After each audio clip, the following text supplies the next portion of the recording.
If you are planning on buying a home or renting a home here in Austin, Texas, and planning on using a real estate agent, you will be asked to sign something called a buyer-tenant representation agreement. And I know for a lot of first-time buyers or renters, that alone can sound very intimidating. You might be wondering, am I signing my life away? What is this going to lock me into? What am I actually agreeing to in this form? And is this even necessary in the first place? So in this video, I'm going to walk you through why this agreement exists in the first place, why it can protect you in the transaction, and what it says without all the legal jargon. Hi, my name is Brigid Schlegel. I am your Austin, Texas real estate agent, and I specialize with first-time home buyers, relocation to Austin, Texas, new construction homes, and sometimes even investor clients as well. I made this video specifically for my clients after we've completed that initial call or buyer's consultation together, so you can rewatch it at your own pace anytime and feel confident about what you're signing. If at any point you have further questions that aren't answered in here or during our meetings, that's what I'm here for. You can reach out anytime. Just give me a call, text, or email, and I'll get back to you as soon as possible. Please don't hesitate to reach out. I'm happy to go through things multiple times if needed, and ultimately just want to make sure that you feel good about what decisions you're making throughout the whole process of buying a home. Now, I will give one disclaimer. While I am a licensed real estate professional, I do not give legal advice. All buyers are highly encouraged to have their own legal representation, such as an attorney or lawyer, regarding contracts, adding wording to the contracts, or legal questions related to your purchase that I can't fully answer as a real estate agent. As your real estate agent, what I can do for you is guide you through the process, explain standard contracts such as this buyer-tenant representation agreement, negotiate on your behalf, and coordinate the transaction and timelines, but I just cannot do any legal advice. Okay, so let's start with part one. Why does this buyer representation agreement exist? In Texas, the real estate law that I follow requires that all agency relationships are agreed upon in writing. This agreement establishes that I'm legally representing you as the buyer, not the seller, not the listing agent, not the builder. This document allows me to protect you, guide you, and give you all of my professional advice as a real estate agent, which I'm not legally able to give to someone who's not a represented client of mine. Ultimately, without putting this in writing that I'm representing you as your agent, I cannot give you my professional advice, my negotiation skills, or fully advocate for your best interests above everybody else in the transaction.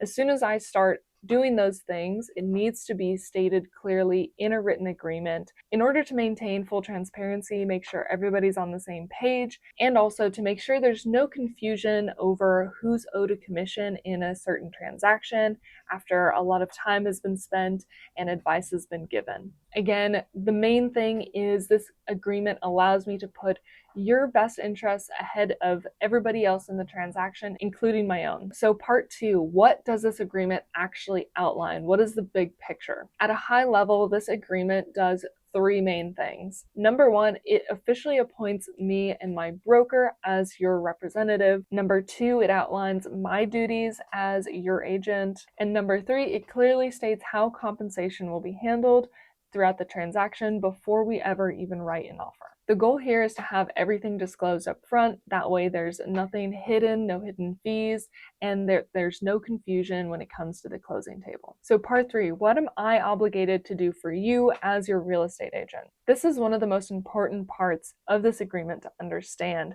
because real estate agents are not just there to open up the doors and show you pretty houses. They're actually doing some really critical things on your behalf. By signing this agreement, I am legally required to do a couple things.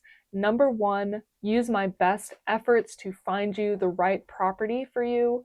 Number two, negotiate for your best interests. Number three, keep all of your personal and financial information confidential. Number four, be honest, fair, and compliant with Texas law. Essentially, it's not a casual agreement. It is creating actual accountability for me as your agent. I'm just going to briefly overview some of the code of ethics that I have to follow as a real estate agent. That way you can fully understand what's going through my head as well when it comes to what I say, how I say it, and how I handle myself professionally throughout the whole transaction. So number one here, we have to follow certain duties to uphold for our clients. This involves a couple main key principles.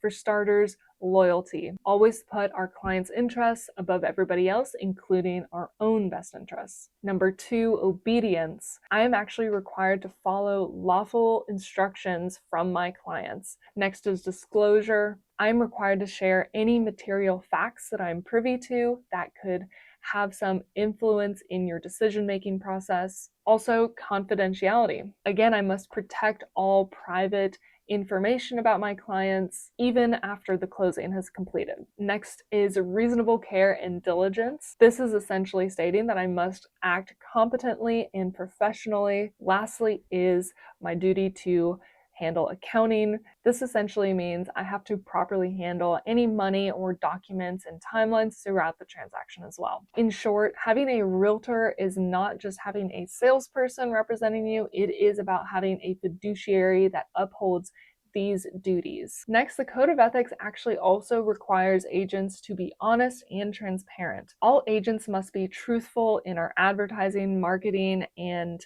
representations. We have to avoid exaggerations, misrepresentations, or concealment of any facts. And we have to disclose any agency relationships or potential conflicts of interest. Next, realtors are also required to follow certain fair housing laws and equal treatment laws. When we get our license, we are committing to providing equal service to everybody, never discriminating based on certain protected classes such as age, ethnicity, marital status, or disability. And this is ultimately just a non-negotiable ethical obligation, not just a legal one. Next, we have to show that we're professionally competent. This means that we have to ensure that we're only performing services that we're qualified to be performing. We need to ensure that we're only providing services that we are qualified to perform in the first place. This means we have to stay educated on our contracts, the real estate laws, and the changes throughout the market. And for example, if we have a client looking in a market that is outside of our territory, for example, if I'm here in Austin, but I have a client who's looking to purchase in Dallas, I should not take on that client because I do not have the tools and education in the Dallas market in order to properly serve them. So for example, if I get a client that is looking in Dallas, I as a realtor should be referring that client out or seeking the necessary training before taking on the responsibilities and the duties to ensure them a proper transaction. Next, as a real estate agent, I have to show respect for all other real estate agents. The code also is governing our agent-to-agent conduct. Essentially, this just requires honest and respectful communication between agents. We're not allowed to make false statements about other competitors, and we need to cooperate with one another when it serves our client's best interest. So all of this is going on in the background when you work with a real estate agent to ensure that you are handled ethically and that the whole transaction is handled ethically and again in your best interests. This should matter to you as a buyer or tenant because when you work with a real estate agent, you want to make sure that you're working with someone who is held to a higher standard than the general public. You want to make sure that you're working with a professional. Whenever you're buying or selling a home, this is a high stakes transaction. It is oftentimes the biggest transaction that people go through in their entire lives. So it's natural that emotions are high, stress is high, and you want to make sure that you're with a professional who knows what they're doing, who knows how to properly follow this code of ethics and ensure that your best interests are protected from start to finish. So back to the buyer's rep agreement, Part 4 covers your obligations as the client. On your side, the agreement is simply stating that you will be working exclusively with me as your agent throughout the term of this agreement, that you won't be doing any negotiating with the seller or builders directly, and that you'll loop in me as your agent if anybody else reaches out to you directly about a specific property. What this does is protects you from accidentally giving up some important leverage in the transaction, or from saying something that could hurt you in the negotiations, or from being taken advantage of from the builder directly or a wholesaler directly or even the listing agent who is representing only the seller's best interests. Part 5 will talk about market area, term length, and protection period. So first off, the market area here under paragraph 3 of definitions is super crucial to understand as well. We'll always be filling this in custom to your buyer-tenant agreement. For this sample buyer's rep agreement, I wrote in a couple examples for the market area. So I cover the Travis County area, Hayes County area, Bastrop County, and Williamson County areas. And those are my areas of expertise. And if you were to buy a property within one of these counties, I am covering those and I would be owed a commission if we do move forward on one of those properties. Now, what is not stated in here, I am not covering in this agreement. So if you decided to go and buy a home out in Dallas instead of Austin, Texas, this agreement would not be covering you, and you would need to get a different representation agreement for the Dallas market with a different agent. Next, the term length. This is simply stating a start date and an end date because this is not for forever. My typical tenant rep agreements are 3 months long, and my typical buyer rep agreements range between 6 months to 12 months depending on your time frame. I always tell my clients that if for whatever reason you're not happy with the level of service that you're getting from me, or if you decide not to buy anymore and your plans have entirely changed, just let me know at any time and I'd be happy to release you from this agreement early if that is better fit for your needs. No harm, no foul. Essentially, this is a business relationship. What's most important to me at the end of the day is that we have an open line of communication. I want you to always feel like you can talk to me and come to me if there's a problem or something that you're confused about, because the best way that I can help you better understand or feel more comfortable with the process is if I fully understand what's going through your head. So just know that I've been there in your shoes and I've worked with a lot of clients, so I completely understand that buying a home can be a lot of different emotions and it can oftentimes feel overwhelming. And I just want you to know you can always come to me, and that way I can best serve you and your needs. Next is the protection period. I typically do 30 days for my tenant clients and 60 to 90 days for my buyer clients. What this means is that if I were to send or show you a home in person during the term of this agreement, and you end up purchasing that home shortly after the end of this agreement, my work and compensation would still technically be protected. What this does is prevent situations in which a realtor does a ton of work for a client but happens to get cut out at the end of the transaction. Personally, I've never actually had to exercise the protection period, but it's good to explain it and make sure that you understand that it is there in writing. Part 6, we'll talk about compensation and how it is structured in this representation agreement. First off, compensation is entirely negotiable and always put in writing. What you'll see here in paragraph 7b, source of compensation, broker will seek to obtain payment of the fees specified in paragraph 7a, first from the seller, landlord, or their agents. So essentially, we're always going to go and try to negotiate that compensation to be paid in the purchase price or at least at closing from the seller's side of the transaction. In 2025, about 95% of my transactions, I had my compensation entirely covered by the seller's side, and the buyer never had any additional costs out of pocket. I only had one transaction where the seller only paid a portion of my commission, and then the buyer ended up paying the second portion in their closing costs at the closing table. But again, that was only one transaction out of all of them in 2025. So the chances are very high still that the sellers will be taking on that cost at closing. However, it's not guaranteed.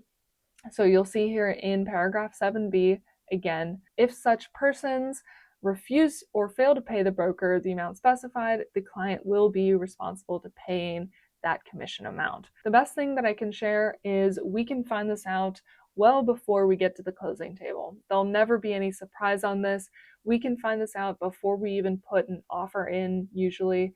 If not, it will be part of the negotiations where we will hash it out and we'll clarify how compensation will be handled before we ever get close to it being due. One last thing to note is that your realtor is paid entirely based on commission of the transaction, not an hourly wage or a salary wage from their broker, so they are only getting paid if your home closes and goes smoothly. This is also good incentive for your real estate agent to stay in the loop and on top of things the whole way through the transaction and not just space out as soon as things get under contract. There are some agents out there that will require a retainer fee in order for you to work with them and go through this buyer representation agreement. I am not one of those agents at this time. Part 7 is intermediary status.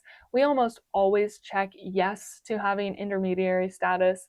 What this means is if you ever wanted to purchase one of my own listings that I've been representing the seller on, Texas law does allow me to work as an intermediary in that transaction. What changes though is that in that case, I must act completely neutral between the buyer and the seller, and I cannot advise or give away any confidential information to either side. It also means I cannot favor the buyer or the seller in the transaction. However, we still check it because oftentimes our buyer's agents are also working with sellers, so it does open up more inventory for you as a buyer to go and purchase a property from eXp or from me out there on the market. You would still always have full disclosure of all material facts in any transaction that happens to be an intermediary one. Lastly, I want to cover a few of the addendum real briefly that will be attached to the buyer-tenant representation agreement as required disclosures for all clients to see and sign in every transaction. For starters, you will get a copy of the general information and notice to consumers. This is a great document that goes through many different terms and definitions for all sorts of real estate related aspects.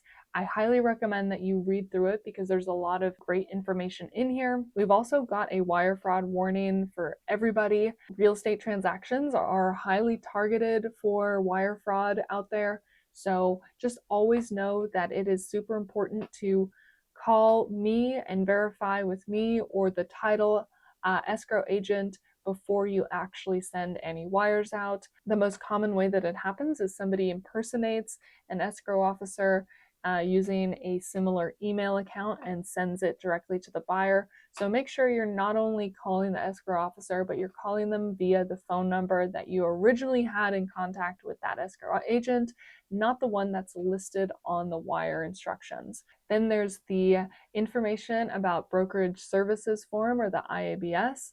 This has my license information here available for anybody, and also a good summary of what a broker is and what a sales agent is and the minimum duties that are required by law. But super important for every buyer, tenant, seller, potential client to get a copy of my license information and this information about brokerage services form. So you'll see it in all of my email signatures as well. Now, part 8 of this video, I just wanted to talk about why I feel that I am qualified to represent you as a buyer here in Austin, Texas. Because you're not just signing a form, you're choosing a guide to be with you for months at a time, and that's a decision that shouldn't be taken lightly. I specialize primarily in working with first-time home buyers, relocation to Austin, Texas, and new construction home sales, but I have a big background in working with investors. My history is that I have closed over 130 transactions in the last 3 years of being a real estate agent here in Texas. I'm licensed in one other state, in California at the moment, but all of my business right now is focused on the Austin, Texas market. I'm entirely full-time as a real estate agent. I'm also a real estate investor in my private life. Although I'm a solo agent with eXp, I'm part of a huge community called the Wolfpack group in Austin, Texas, and nationwide, and I'm building out my own team of a transaction coordinator, title escrow officers, lenders, and my own assistants to better serve you and make sure that I have whatever you need at every step of the transaction. My role is to help educate you, advocate for you, and help you make confident and fully informed decisions. This buyer's rep agreement allows me to do that to the full legal extent. If you're watching this after our initial buyer's consultation or call, thank you so much for trusting me. I am so excited to help you make this next move and purchase a home here in Austin, Texas. Whenever you're ready to move forward,